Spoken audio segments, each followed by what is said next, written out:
समाज त्यांच्या शक्तीचा दुरुपयोग करतो. तुकोबारायांना वाटतं हे वाम मार्गाला चाललेत ना, हे भगवत नाही संतांना. बुडत हे जन न देखवे डोळा येतो कळवळा, भगवत नाही. एसटी मध्ये नवरा बायको बसली होती. एक जणांनी खूप घेतली होती सगळ्यांना इकडं कळत नसेल तर घेतले एवढं समजेल, घेतली होती. कंडक्टर जवळ आला. हो महाशय, तिकीट काढलं, ओळखलं, यांना जास्त झालेले ही फुल केस आहे, फुल मामला आहे. कंडक्टर म्हणला, माझ्या गळ्यात माळ आहे, भजन करतो, ड्युटीहून गेल्यानंतर मृदंग चांगला वाजवतो, चांगलं वागा. हा नरकाला नेणारा रस्ता आहे, नरकाला. तिथून तटकन उठलं, ड्रायव्हरकडे गेलं. ड्रायव्हरकडे एसटी बंद करा, उभा राहा. काय झालं? कंडक्टर म्हणला, ही नरकाला जाणारी गाडी आहे, मला नरकाला नाही जायचं म्हणलं. नरकाला जाय. कंडक्टरला जशी दया आली तसं संताला दया येते. शक्ती ज्याच्याकडे आहे, कित्येक लोकांच्याकडे शक्ती आहे, पण लोकाला देण्याची इच्छा नाही. संत श्रेष्ठ जगद्गुरु तुकोबाराय म्हणतात, तुमच्याकडे शक्ती आहे, पण लोकाला देण्याची इच्छा जर नसेल तर तुमच्या शक्तीचा उपयोग काही होणार नाही. म्हणून महाराज म्हणतात, मी सांगतो, शक्तीचा उपयोग तुम्हाला जेवढं दुःखी लोकांसाठी करता येतो तेवढा करा. अभंगाच्या प्रथम चरणामध्ये अर्थभूता प्रती, अर्थभूता प्रती, अर्थभूता प्रती, अर्थभूता प्रती, अर्थभूता प्रती, अर्थभूता प्रती, अर्थभूता प्रती, अर्थभूता प्रती,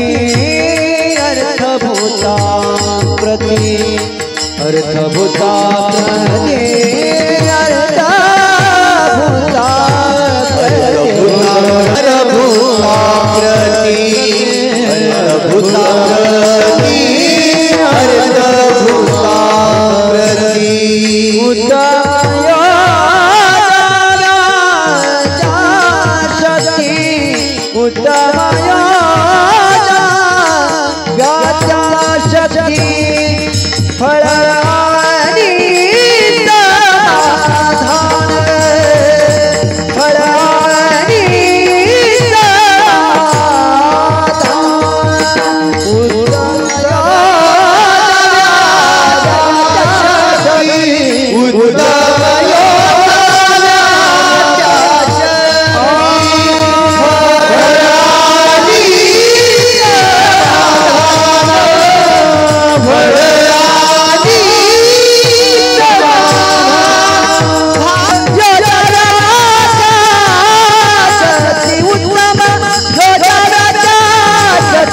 तुमच्याकडे शक्ती आहे, पण त्या शक्तीचा उपयोग जे कोणी दुःखी असतील, दीन दुबळे असतील, त्यांच्यासाठी तुम्ही करा. श्रीमान निवृत्तीनाथांचे गुरु गहिनीनाथ, श्री गहिनीनाथ महाराजांनी संपूर्ण जीवमात्रावर नजर टाकली त्या काळामध्ये, आणि आजही त्यांची नजर आहे. संतांची नजर फार मोठी महत्वाचं काम करते. नजर टाकली, समाज बघितला की गिळला गेलाय समाज. कळी कळी तू भूता, आला देखोनी निरुता. कळी गिळतू भूता, समाजाने गिळलेला आहे. समाजाला गिळलेला आहे कोणी? कलियुग रूपी अजगर काल व्याल मुख ग्रास त्रास निर्नाश हेतवे. कलियुग रूपी अजगराने समाज गिळला गेला आणि समाज तडपडतो आहे. एक मेंढपाळ शेळ्या घेऊन गेला, शेळ्या चारल्या, झाडाखाली बसवल्या. अजगर आलं, शेपटीकडून शिळी गिळली, तोंडाकडून मोकळी होती. शिडी इतकी मोठमोठ्याने वरडायला लागली. अजगराच्या तोंडात आरती गेलेली शिडी जशी मोठमोठ्याने तडपडते, तसं या कलियुग रूपी अजगराच्या तोंडात गेलेला समाज तडपडतो आहे. गिळला म्हणतात. गैनीनाथजी महाराज म्हणाले, हे निवृत्ती, सर्वोपरी तुझ्याकडे जेवढी शक्ती आहे तेवढ्या शक्ती एकत्रित करून तू समाजाच्या कल्याणाचा काहीतरी उपाय कर. तो हातो घेऊन या गवा, कळी गिळत या भूता, कळी गिळत या जीवा, सर्व प्रकारे धावा करी पावे. निवृत्ती, असं समाजाच्या कल्याणासाठी धीम गती चालणार नाही, धावा करावा लागेल. धावा नाही केला तर अर्धवट जे बाहेर पडलेले आहेत ते बाहेर आहेत ते खिचून काढता येतील. जर धावा नाही केला तर अख्खेचे अख्खे आत गेल्या काढता कशी येतील. धावा करा. मग श्रीमन ज्ञानोबा सांगतात, निवृत्तीनाथाने विचार केला, समाज कलियुग रूपी अजगराच्या तोंडातून सोडण्याकरिता एकमेव उपाय आहे भगवद्गीता. श्रीमन निवृत्तीनाथांनी विचार केला, म्हणून ध्यान देऊ नाही का, कलियुगाच्या चपट घातातून जर वाचायचं असेल तर त्याला फक्त भगवद्गीता महत्वाची आहे. निवृत्तीनाथ म्हणजे भगवद्गीता तर आहे, समाजाकडे सगळीकडे आहे, पण संस्कृताच्या बंधनाने युक्त आहे. समाजाला ती भगवद्गीता मराठीतून सांगितली पाहिजे. ज्ञानोबा म्हणले, आधीच तो कृपाळू, वरी गुरु आज्ञेचा झाला बोलू. जैसा वर्षा काळे खवळनो मेघा. आधीच माझे श्रीमंत निवृत्तीनाथ कृपाळू आहेत, आणि त्यात श्रीमंत निवृत्तीनाथांच्या गुरुनी गैनीनाथांनी आज्ञा केली, समाजाच्या कल्याणाचा उपाय करा. जैसा वर्षा काळ खवळणे. अगोदर ढग आकाशामध्ये भरून आलेत, फिरतात इकडून तिकडे तिकडनं इकडे, गच्च आकाशामध्ये ढग भरलेले आहेत. फक्त ते ढग अपेक्षा करतात वर्षा ऋतूचा. वर्षा ऋतू आला रे आला, अगोदर सजेल ढग आपोआप वर्षाव करायला लागतात. अगोदरच माझे श्री निवृत्तीनाथ दयाळून त्यात गहिनीनाथांची आज्ञा. मग आरताची नि ओरसे गीतार्थ ग्रंथ नमिसे, तो वर्षला शांतरसे तो हा ग्रंथू. मग आरताची नि ओरसे, आपल्या गुरुनी सांगितले दुःखी लोकांसाठी जेवढी शक्ती वापरता येते श्रीमंत निवृत्तीनाथ तुम्ही वापरा. निवृत्तीनाथ वापरतात. आरताचे नि म्हणजे आरताचे नि दुःखाच्या लोकांसाठी ओरस म्हणजे पाना वर्षाव सुरुवात केला. आरताची नि ओरसे. गीतार्थ ग्रंथ नमिसे, कोणता पाऊस पडला समाजाच्या कल्याणासाठी? गीता रूपी अर्थाचा म्हणजे श्री ज्ञानेश्वरीच्या ओव्याचा पाऊस पडला. गीतार्थ ग्रंथ नमिसे, असा पाऊस सुरुवात झाला समाजाच्या कल्याणासाठी. तो हा शांतरसे वर्षला, शांतरसाचा वर्षाव केला. ज्ञानेश्वरी शांतरस आहे, शांतरसाचा वर्षाव. असा शांतरसाचा वर्षाव सुरू झाला जगाच्या कल्याणासाठी. मग ज्ञानोबरायांनी मनात विचार केला, जगाच्या कल्याणासाठी दुःख दूर करण्यासाठी श्रीमंत निवृत्तीनाथांनी एवढा वर्षाव सुरुवात केलाय. गीतेचा अर्थ सांगायला, गीतेच्या ओव्या सांगायला. ज्ञानोबराय म्हटले, तेत पुढा मी बापिया, आपली आरती फेडा वया. की एवढी यासाठी एवढे यशा आणलो यशा, यासाठी एवढी या आणलो यशा. ज्ञानोबा नाही म्हणले, होतोय जगाच्या कल्याणासाठी वर्षाव, आपण सुद्धा त्या होणाऱ्या वर्षावाखाली ओल चिंब व्हावं. निघा ते तर मी बापडा सामान्य. ज्ञानोबा म्हणतात, मी सामान्य श्री ज्ञान दे. मलाही वाटलं जन्म मरण रूपी ही दुःख आहे, संसार रूपी दुःख आहे, भवसागर रूपी दुःख आहे.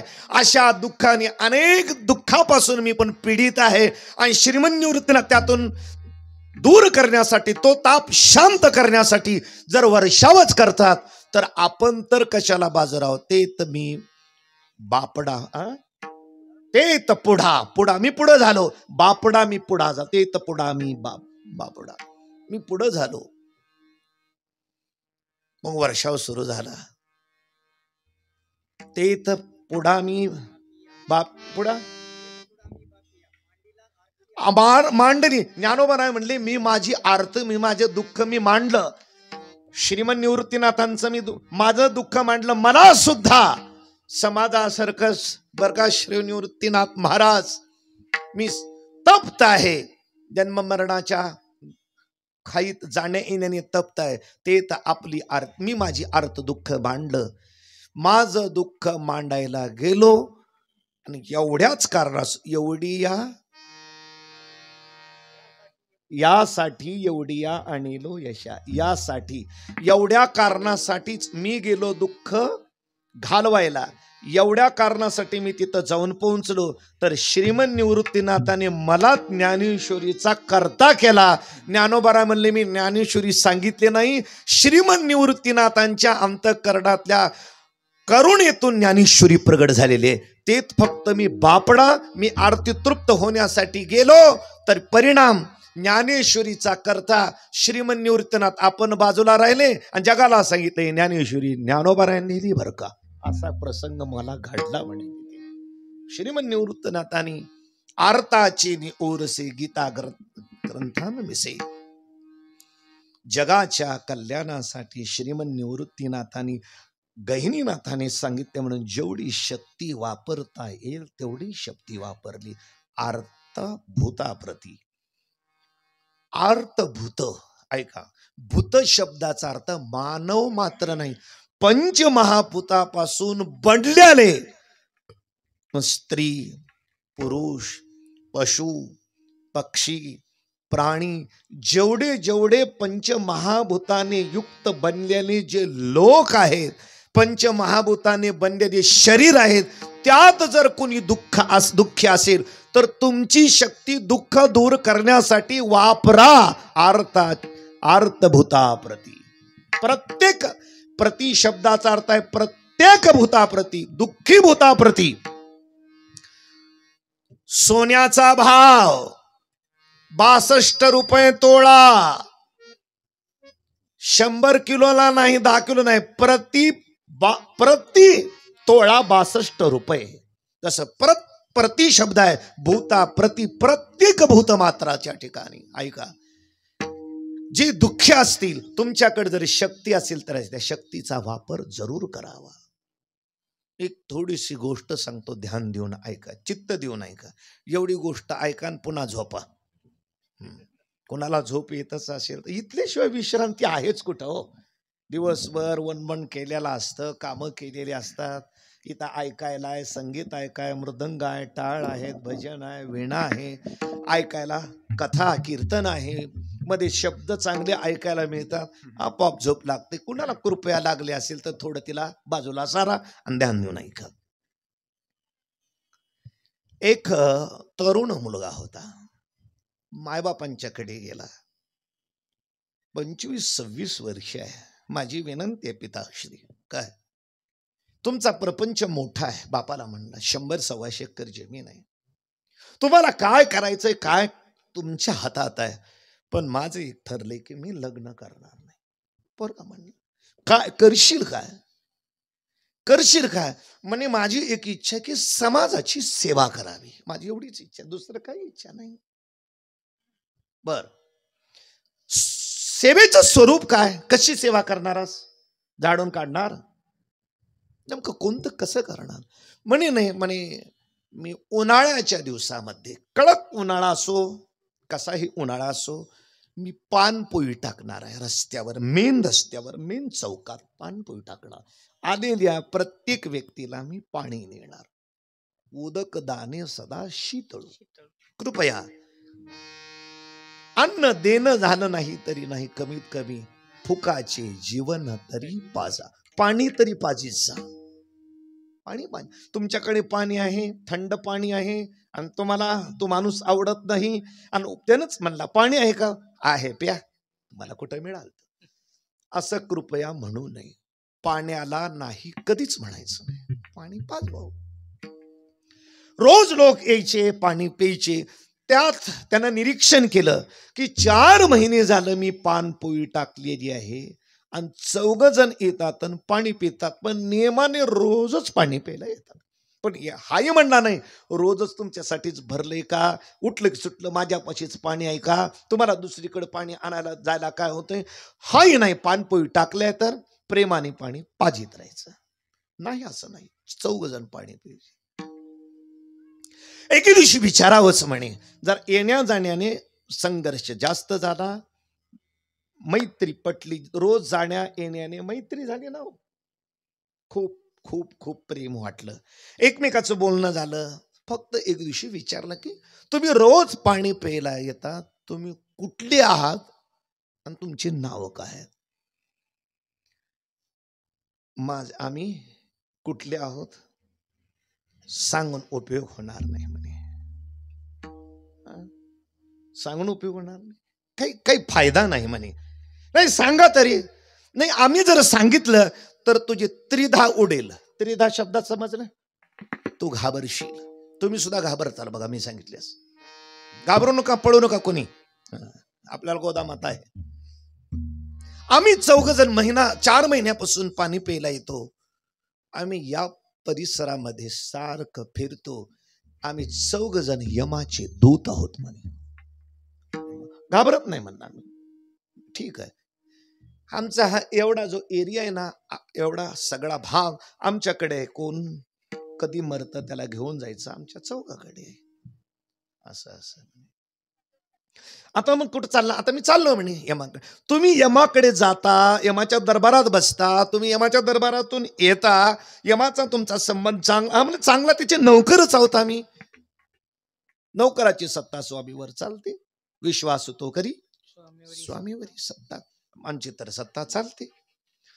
तुम्ही फक्त कृपया, हा यमाला म्हणला, थोडे माणसं आहेत असे विचारणारे, की यमाला गेल्यानंतर तुम्ही फक्त विचारा की अमुक अमुक गावचा तो तरुण 25 वर्षाचा युवान जवान आहे, त्याचं आयुष्य किती आहे तेवढं तुम्ही काढून घेऊन. किती आयुष्य आहे, किती दिवस जगणार आहे, कधी मरणार आहे, कुठं मरणार आहे, कोणाकडून मरणार आहे, किती वाजता मरणार आहे, कोणाच्या प्रेरणेने मरणार आहे, सगळी इत्थंभूत माहिती घेऊन या. समजलं का इथपर्यंत मी सांगितलेलं? हो म्हणा, करणं म्हणा. समजलं? ठीक आहे. गेले हे यमाकडे. यमाला विचारलं किंवा ते तरुण पाणी पाजवतो, त्याचं मरण कधी आहे आणि कोणाकडून आहे? यमाने सांगितलं त्याचं मरण 1 महिन्याने आहे. कोणाकडून आहे? तुम्हा 4 जणांपैकी एकाकडून आहे. कशा नाही? साप चावून आहे. तुम्ही 4 पैकी 1 साप होणार आणि त्याला चावणार. किती वाजता आहे? रात्री करेक्ट 12 वाजता मृत्यू आहे.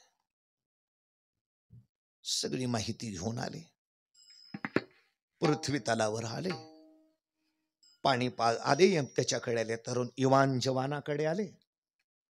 आल्यानंतर पाणी दिलं, पाणी पिले. काय म्हणला हे? 12 वाजता, 1 महिन्यानंतर 12 वाजता साप चावून, त्यात आम्ही 4 पैकी 1 जण साप होणार, तो चावणार, तुझं लग्न होणार, तुझ्या नशिबात ते होणारच आहे, आणि सर्प दंशून रात्रीभर 12 वाजता तुझा मृत्यू होणार. अरे बापरे. बरं ठीक आहे. घरी गेला. आई वडिलांच्या बुद्धीत काय शिरलं की बेटा तुला लग्न करावंच लागेल. आईची वडिलांची सगळ्यांची इच्छा म्हणून याने लग्न करायचं ठरवलं आणि लग्न झालं एका महिन्याने. लग्न पार व्यवस्थित पडलं आणि नेमकं संध्याकाळी त्या दिवशी 12 वाजता त्याचा मृत्यू ठरलेला आहे. याला माहित होतं. दिवसभर लग्नाचा उत्सव पार पडला. संध्याकाळी घरात वरात आली. पत्नी वरच्या मजल्यावर झोपली बसली. हा खाली आहे. पत्नीने ताट तयार केलेलं आहे. जेवणाचं सुंदर पक्वान्न तयार केले. धूप दीप नैवेद्याची तयारी केली आहे. त्या बिचारीला काही माहित नाही की ज्याच्याशी आपण लग्न लावून घेतले, ज्याचं कुंकू कपाळाला आपले आहे, ते 12 वाजता पुसणार आहे. काही माहिती नाही. तर ठरल्याप्रमाणे रात्री 10:30 वाजले, 11 वाजले, 11 वाजले, 12:30 वाजले, नाही 11 वाजले. 11 वाजल्यानंतर 11:30 झाले. त्या 4 यमापैकी एक आला. जिना सांगितलं होतं, जिना चढताना 12 वाजता तुझा साप चावून मृत्यू होईल. तो 4 यमापैकी, तो यमाच्या दूतापैकी एक दूत त्या जिन्यावर, त्या पायऱ्यावर साप झाला. वरच्या मजल्यावर बायको आरती घेऊन तयार आहे. खालच्या मजल्याहून हा वर निघालाय. हा म्हणला, यमाचा दूत, मला भीती वाटत नाही म्हणे. तो यमाचा दूत आहे, साप झालेला आहे, काळा लांब लचक साप आहे, दंश कर. तो यमाचा दूत म्हणाला, 12च्या अगोदर 1 सेकंद सुद्धा आम्हाला परवानगी नसती की तुला स्पर्श करायची. बरोबर मी तुला 12 वाजता दंश करीन, करेक्ट दंश 12 वाजता करीन. याची बायको ऐकत यावर, माझ्या नवऱ्याला साप लटकलेला आहे, दंश करीन म्हणते. आता काय करावं? दाराच्या पाठीमागून सगळं ऐकते. दंश करतो म्हणणं. आता कसं चाव ना? त्यावेळेस ती सर्प म्हटला, साप. अर्धा तास बाकी आहे, 11:30 वाजलेत. घड्याळ ऐका, तिचं काम घड्याळ करते आहे. घड्याळ पुढं चाललंय. बेटा युवान तरुण, अर्धा तास बाकी आहे, वेळ घालू नको, भजन कर. तू पुढं म्हण, मी मागे द्रुपद धरतो. 2 जणांनी अर्धा तासात भजन केलं. ज्याचं मरण जवळ आले त्यानं काय करावं? शुकदेवाने भागवतात सांगितलं, भजन करावं. राजा राम राम राम सीता राम राम राम. राजा राम राम राम सीता राम राम राम. राजा राम राम राम सीता राम राम राम. राजा राम राम राम सीता राम राम. नवराबाई, 2 जणांनी भजन सुरुवात केलं. हा जिनावर चढणारा हा पुरुष आणि यमा साप रूपात यम. राजा राम राम राम सीता राम राम राम. म्हणा, राजा राम, वाजू नका, राम सीता राम राम राम. बोला. राजा राम राम राम सीता राम राम राम. राजा राम राम राम सीता राम राम. बोला बोला. राजा राम राम राम सीता राम राम राम. सीता राम राम राम. राजा राम राम राम. सीता राम राम राम. राजा राम राम. हा बरोबर आहे. राजा राम राम राम सीता राम राम राम. सीता राम राम राम. राजा राम राम राम. सीता राम राम राम. राजा राम राम राम. वेळी 11:15. 12ला 5 मिनिट कमी, बरोबर 12. हा जिन्यावर चढला. जिन्यावर चढत असताना सापाने जोरात दंश केला. हा युवान तसाच. दुसऱ्या वेळेस सापाने दंश केला. युवान तसाच. तिसऱ्या वेळेस दंश केला. इवान तसाच सापाचे कंबरडे मोडलं, मनके मोडली. ती म्हटली आता नवऱ्याला सापाने, त्याची बायको म्हणली वरची, नवऱ्याने तर सापाने नवऱ्याचा दंश केलाय, आपला पती आता मरतो. पण 5 पक्वानाचं ताट करून घेतलं होतं. ऐका, 5 पक्वानाचं ताट नवऱ्यासाठी, हे असंच फेल जाईल ना म्हणली. नवऱ्यासाठी केले, मी तर खाऊ शकणार जाईल. काय करावयाचं? घराच्या पाठीमागे एक भटकता समाज, फिरता समाज आला होता. त्यात भटकत्या समाजाची मुलगी एक कॅम्प टाकला होता, त्याला तंबू म्हणतात. त्या तंबूत स्थित होती. मायबाप होते, गर्भवती होती, 9 महिने 9 दिवस लोटले होते आणि प्रसूत नुकतीच झाली होती. प्रसूत झाल्या कारणाने खायला काहीही नाही. भिक्षा मागून आणलेली तर कधीच संपली होती. त्यांना कुठं काय शेंगदाणे मुरमुरी, त्यांच्या घरी काय लाडू आहे का? काहीही नाही. आई, बाबा, भूक लागलीये, मी मरते, मी मेले की लेकरू मरेल, आणि लेकरू मेल्यानंतर मायबाप कशाला जगतील तुम्ही सगळे, मी मरते. ही व्याकुळ अवस्था त्या तरुणाच्या बायकोनं, युवाच्या बायकोनं वर ऐकली होती. हे ताट तर फेल जाणारच आहे. मागल्या जिन्यातून खाली उतरली आणि उतरल्यानंतर ह्याला साप चावण्याच्या अगोदरच मागून जिन्याच्या खाली उतरली. त्या स्त्रीला, प्रसूत झालेल्या स्त्रीला नैवेद्य, तिनं आपल्या पतीला दिलेलं ताट निघून दिलं. यथेष्ट पोटभर खाल्ली, जगली. स्तनात दूध आलं, लेकरूही जगलं आणि मायबापी जगली. पण साप म्हणला, मी 3 वेळेस दंश करून का मेला नसता? आमच्या एक सापाने जर एकाला चावलं तर ज्याच्या अंगात विष सुटले तेवढं विष 16 माणसं मरायला कारणीभूत ठरतं. एवढा आम्ही जहरी साप, पण मेला का नाही? युवान तरुक म्हणला, मला तर काही नाही, लहरे नाही, चक्कर नाही, काही नाही. का प्रभाव झाला नाही? का प्रभाव झाला नाही? ज्या, ऐका, प्रसूत झालेल्या मुलीला भूक लागली होती, व्याकुळ झालती, तिच्या मायबापाने तिने बिंबीच्या देठापासून आशीर्वाद दिला, सौभाग्यवती. अर्थभूता द्यावे दान, खरे पुण्य त्या नावे होणार ते सहज घडून. होणार ते सहज घडून. अर्थभूता द्यावे दान, सहज पुण्य त्या नावे होणार ते होणार गती. होणार ते होणार गती. हे अर्थभूता द्यावे दान, खरे पुण्य त्या नावे होणार ते सहज घडो. होणार ते सहज घडो. अर्थभूता द्यावे दान, खरे पुण्य त्या नावे होणार ते सहज घडो. होणार ते सहज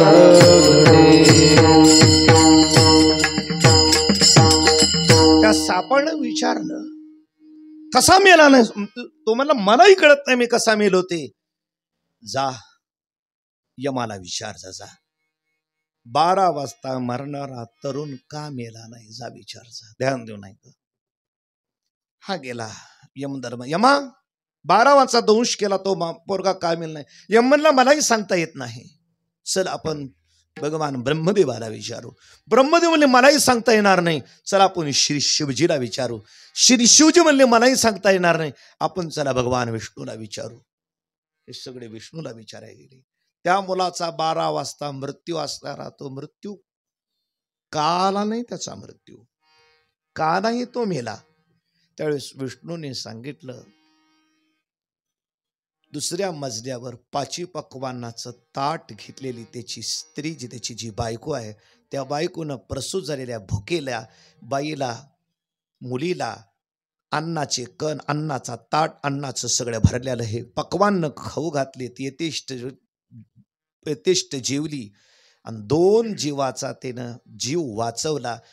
तिच्याकडे जे अन्न होतं ते वाया जाण्यापेक्षा एका गरीब स्त्रीला दिलं. तिने बिंबीच्या देठापासून आशीर्वाद दिला, सौभाग्यवती भाऊ म्हणून तो मेला नाही. लक्षात ठेवा, म्हणून तो मेला नाही. आर्तभूता प्रती द्यावे अन्न, खरे पुण्य या नाव. आर्तभूताप्रती खरे अन्नदान करणं याचं नाव खरं दान आहे. मला सांगा, सौभाग्यवती का राहिली, तिचं सौभाग्य अबाधित का राहिलं, त्याचं कारण आहे एका गरीबाला दिलेली भाकरी. ती व्याकुळ झालेली जी स्त्री होती, ध्यान देऊ नये, व्याकुळ झालेली स्त्री, त्या व्याकुळ झालेल्या स्त्रीला तिनं अन्न दिलं, त्याचा परिणाम तिला सौभाग्यवती पद मिळालं. तिच्याकडे होतं अन्न म्हणून दिलं. तर आपल्याकडे काही शक्ती असेल तर असं कुणी पीडित कोणी असेल तर त्या पीडिताला द्या. जगद्गुरु तुकोबरा म्हणतात, आर्तभूता प्रती उत्तम योजाव्या त्या शक्ती. तिनं कशा उत्तम योजलेल्या शक्ती खाली उतरली, ती ताट सगळं निघून दिलं. नवऱ्याचा विचार केला नाही, आपल्या मरण्याचा विचार केला नाही, सौभाग्याचा जाण्याचा विचार केला नाही. जेवढी आपल्याला प्रामाणिकपणाने शक्ती लावून गरीबाला मदत करायची तेवढी तिनं मदत केली. परिणाम नवरा जगला. लक्षात ठेवा, भूताप्रती अन्नदान करण्याचा हा सगळ्यात श्रेष्ठ महिमा आहे. तुकोबरा ते सांगतात, आर्तभूताप्रती उत्तम योजाव्या त्या शक्ती. विठ्ठला विठ्ठला बोला,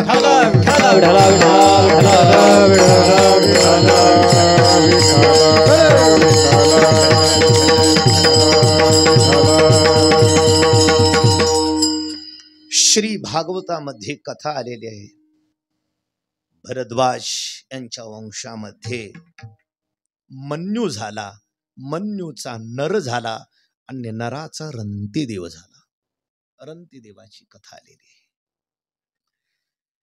रंतीदेव रोज त्याचा नियम होता, कोणी दुःखी असेल त्या दुःखी लोकांना अन्नदान करायचा, दुःखी लोकांना पैसा दान करायचा. अर्थदान आणि अन्नदान देण्याचा नियम होता. असा रोज देत राहिला. एकदा दुष्काळ पडला. दुष्काळ पडल्यानंतर याच्यापासून दिवून दिवून संपलं.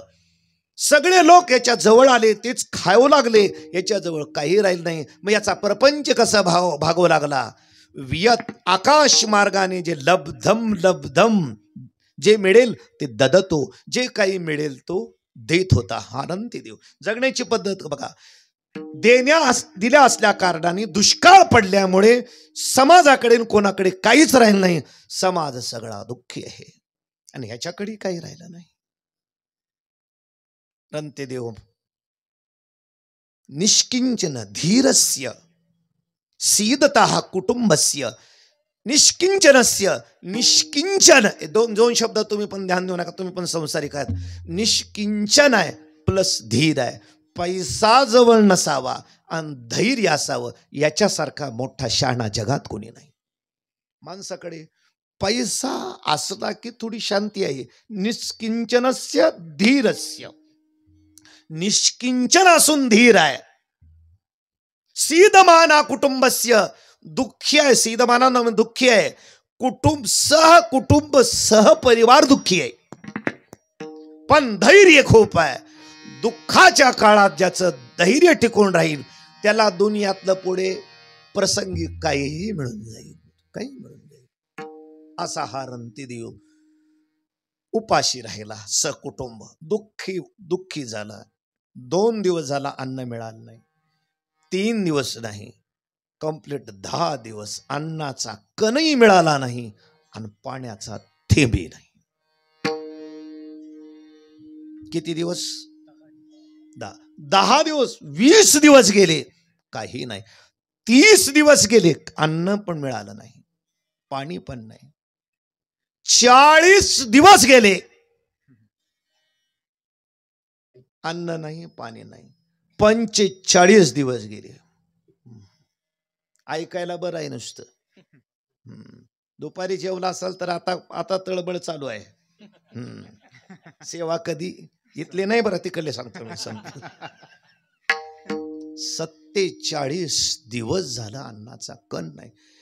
आपण आई वडील मुलं बायको सगळे उपाशी. 48वा दिवस उजाडला कसा तरी देवाच्या कृपेने. कुठून कोण घेऊन आला पत्ता नाही. खीर, खवा, खीर, हलवा, भोपळाभर पाणी असा आणि मलिदा, खीर खवा मलिदा पाणी घेऊन आला. 48 दिवसाच्या नंतर अन्न मिळाले. खूप आनंद झालाय. बसा जेवाय, बसा, आता आनंद आहे. बसा, आता काय काय खावं, खीर खावं का हलवा खावा, पाणी प्यावं अगोदर का काय करावं, चर्चा चालू. जेवाय बसणार एवढ्यामध्ये एक दरिद्री ब्राह्मण आला. फार भूक लागली, फार भूक लागली आहे. या नवरा बायकोनी डोळे मोडले नाहीत, कपाळावर आट्या पाडल्या नाहीत, त्याला काही विचित्र बोलले नाहीत. आम्हालाच मिळालं नाही, आला का आमच्यावर, असलं नाही. आलाय, बस बाबा, बस बस. जेव्हा ताट केलं, पात्र वाढलं, जेवढं लागल तेवढं पोटभर खाल्लं आणि तो अतिथी ब्राह्मण निघून गेला. बसा आता म्हणे, उरल्याला खाऊ, कुटुंबीसी भोजन करू.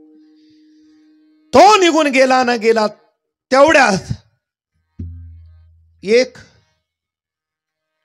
कुत्रा आणि शूद्र दोघ जण दत्त म्हणून, मी आणि कुत्रा उपाशी आहे हो. बरं बस. कुत्र्याला आणि त्या शूद्राला यथेष्ट खाऊ घातलं, थोडं उरलं. पण हे म्हटले नाहीत की आता एवढंच उरलंय, आता कसं भागल. पोट भरलं का, श्वानाचं पोट भरलं, बाबा तुझं पोट भरलं का, भर जा. गेले निघून. बसा आता, जेवढं उरलंय तेवढं खायला. खायला बसतात ना बसतात एवढ्यामध्ये एक दुसरा वृषाल चांडाळ आला. मला फारच भूक लागली म्हणून. बर बस.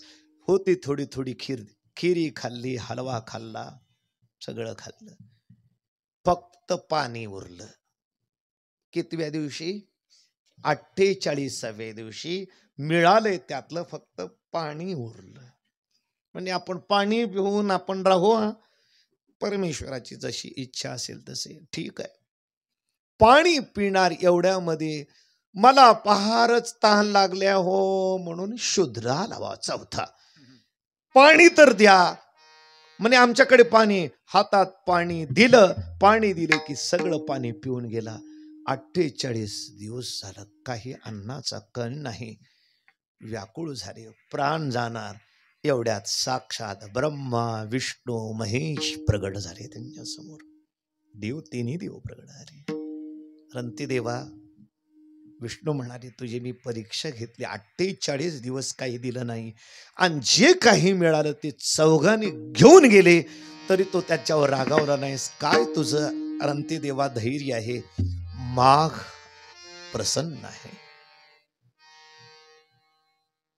रंतीदेवाने काय मागितलं? देवा, मला पंतप्रधान पद नको, रसा तळातलं पद नको, परमेष्ठी पद नको, नाकपृष्ठम स्वर्गाचं पद नको, योगाने प्राप्त होणारी सिद्धी नको. भगवान म्हणलेत, मी तुला मागाय सांगितलेत, नको नको नको नाही, मी माग माग म्हणतोय, ऐक तरी देवा. ध्यान देऊ नाही का तुम्ही पण? पृथ्वीवरलं पद नको, स्वर्गातलं नको, ब्रह्मदेवाचं परमेष्ठी पद नको, रसादी पद नको, योगाने प्राप्त होणाऱ्या सिद्धी नको. एवढंच नाही, अपुनर्भवमा, मला देवा मोक्ष सुद्धा नको. मग काय पाहिजे? अखिल देह भाजाम प्रपद्ये. जेवढे लोकांनी देह धारण केलेले आहेत, मग किडा असेल, मुंग्या असेल, बोका असेल, रेडा असेल, म्हैस असेल, गाय असेल, मानव असतील, पशु असतील, पक्ष असतील, अखिल देह भाजाम, ज्यांनी ज्यांनी देह धारण केलाय त्यांना जर दुःख असतील, त्या सर्वांचं दुःख मला दे, आणि माझं सुख मात्र सगळ्याला दे. दुसऱ्याला दुःख देऊ नकोस, पण मला सगळ्याचं दुःख मला जर दिलास तर ते लोक होतील सुखी. लोक सुखी तर मी सुखी. अर्थभूता प्रति उत्तम योजाव्या त्या शक्ती. जेवढे ज्याने करून प्रयत्नाने लोक सुखी होईल, लोक समाधानी होईल, याचाच जास्त माणसाने प्रयत्न होतो. तुकोबरा म्हणा, तुमची शक्ती वापरा, आणि शक्ती वापरलीच तर फळ देणाऱ्याला उत्तम गती, आणि घेणाऱ्याला समाधान प्राप्त होतं अभंगाच्या दुसऱ्या फळ चरणामध्ये. आणि समाधान फळ आणि समाधान फळ आणि समाधान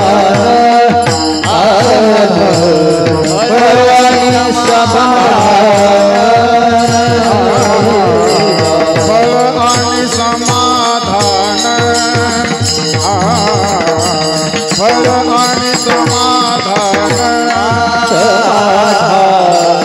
फळ आणि समाधान फळ आणि समाधान तेथे उत्तम कारण तेथे उत्तम कारण फळ आणि समाधान फळ आणि समाधान त्याची उत्तम कारण त्याची उत्तम कारण फळ आणि समाधान फळ आणि समाधान फळ आणि समाधान त्याची उत्तम कारण त्याची उत्तम कारण उत्तम कारण त्याची उत्तम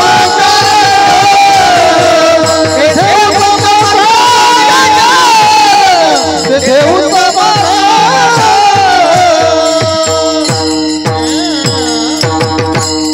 फळ आणि समाधान तेथे उत्तम कारण.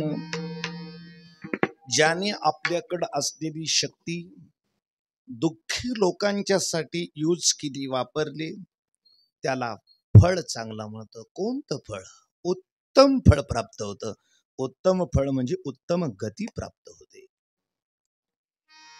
उत्तमाची गती तो एक पावेल उत्तमाची गती तो एक पावेल उत्तमाची गती तो एक पावेल उत्तमाची गती तो एक पावेल उत्तम जीवकाई उत्तम भोगिल जीवकाई उत्तम भोगेल जीवकाय उत्तम भोगेल जीवकाय उत्तमाची गती तो एक पावेल तो एक पावेल उत्तमाची गती तो एक पावेल तो एक पावेल उत्तमाची गती तो एक पावेल तो एक पावेल उत्तमाची गती तो एक उत्तम भोगेल उत्तम भोगेल जीवकाय उत्तम भोगिल उत्तम भोगिल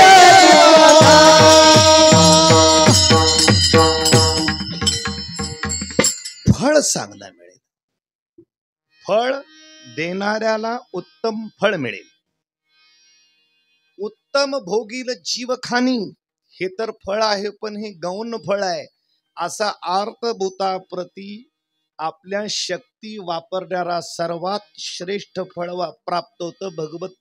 भगवंताची प्राप्ती फळ आहे. सगळ्यात उत्तम फळ आहे. हिमालयाच्या पोटी आणि मेना यांच्या पोटी पार्वती जन्माला. देवर्षी नारदांनी सांगितले हिला उत्तम नवरा मिळेल पण हिला तप करण्याची गरज आहे. उत्तम पती मिळण्यासाठी उत्तम शिक्षणच असावं लागतं असं नाही. उत्तम पती मिळण्यासाठी उत्तम सदाचार मुलीचा असावा लागतो तर मुलीला उत्तम पती मिळतो. कित्येक तरी उत्तम शिकलेले त्यांच्याच बरोबर उत्तम शिकलेला पती केला प्रपंच टिकलच असेल नाही डबल इंजिन जळून जातं. संसारामध्ये डबल इंजिन नवरा बायकोची लोकांचा समज आहे ना, लावून घ्या.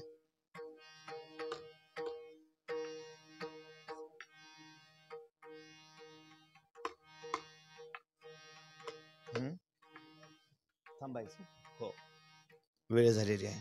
उत्तमची गती तो एक पावल, वेळ पण झालेला. उत्तम फळ प्राप्त होईल. 5 मिनिट. पार्वती बसली तपाला. भगवान शिवजीने परीक्षेला सप्तऋषी पाठवले. ते म्हणले, हे पहा, नारदांच्या वचनावर विश्वास आहे, मला भगवान शंकर पती पाहिजेत.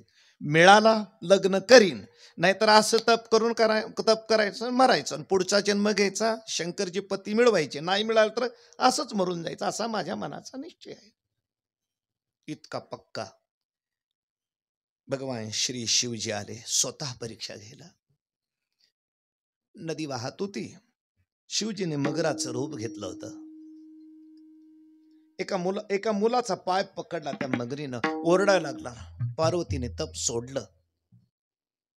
काय झालं बेटा? माझा पाय मातोश्री अडकलेला आहे, मला तुझ्याशिवाय गतिस्तम तुम्ही का भवानी, मला तुझ्याशिवाय कोण नाही, माती सोडव. पार्वतीचं हृदय कळवळलं. मगर म्हणला, सांग त्या मुलीला, असं सोडणार नाही. कसं म्हणा, तू इतकी दिवस केलेलं तप आहे ते सगळं तप समर्पित कर म्हणाव मला, तर तेवढ्या तपाच्या समर्पित करण्याने सोडतो.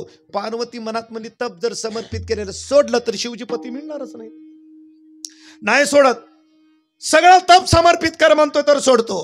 पार्वती म्हणली, तुझा जर जीव वाटत असेल बेटा, बाईला शंकर भगवान नाही मिळाले तरी चालेल, मी तुला एक सांगते, माझं सगळं तप तुला मी समर्पित करते. समर्पित केल्यानंतर बरोबर सोडलं, वर आले. भगवान श्री शिवजी प्रसन्न झाले.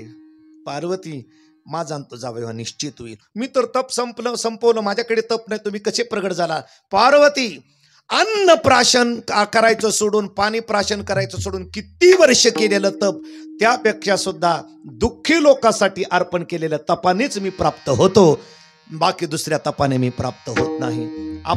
भगवान शंकर म्हणले, किती आश्चर्य, तू सप्त ऋषीला म्हणलेस निघून जा, पण या पोराला तप तू समर्पित केलंस, नाही शिवजी मिळाली तरी चालेल, तुझ्या अंतःकरणातल्या दयेने मी तुला प्रसन्न झालो. भगवान शिवजी जर प्रसन्न व्हायचे असेल तर अर्थभूतावर प्रसन्न करण्यानेच प्राप्त होतात, बाकी दुसऱ्या कशाने प्राप्त होत नाहीत.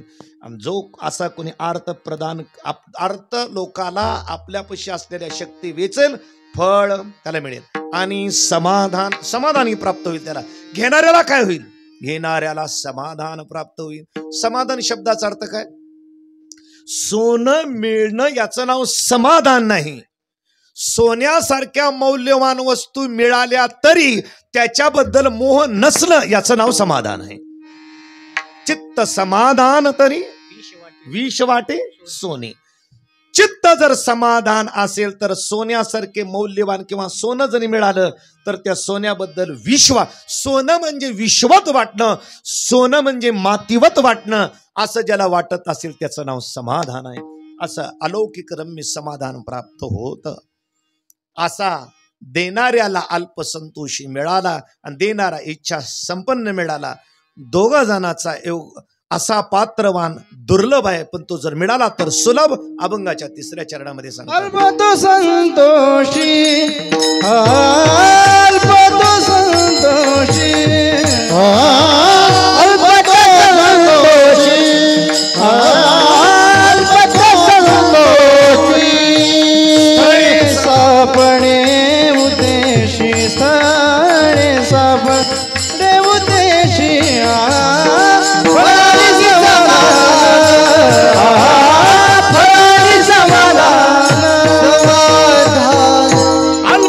संतोषी स्थळी सापडे. असा अधिकार संपन्न अल्प संतोषी घेणारा देणारा शक्ती संपन्न आणि शिवाय इच्छा संपन्न असेल, असा जर संगम असेल तर तो सहज अभंगाच्या शेवटच्या सहज संगम, सहज संगम. सहज संगम सहज संगम सहज संगम सहज संगम सहज संगम तुका म्हणे तो उत्तम तुका म्हणे तो उत्तम फळ आणि समाधान फळ आणि समाधान फळ आणि समाधान फळ आणि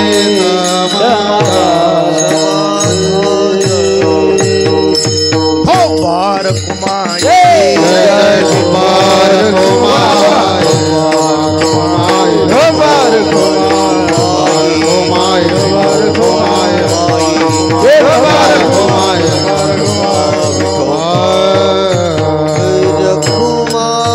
ज्ञानेश्वर माऊली ज्ञानराज माऊली ज्ञानेश्वर माऊली महाराज ज्ञानेश्वर माऊली ज्ञानराज माऊली ज्ञानेश्वर माऊली नारायण माऊली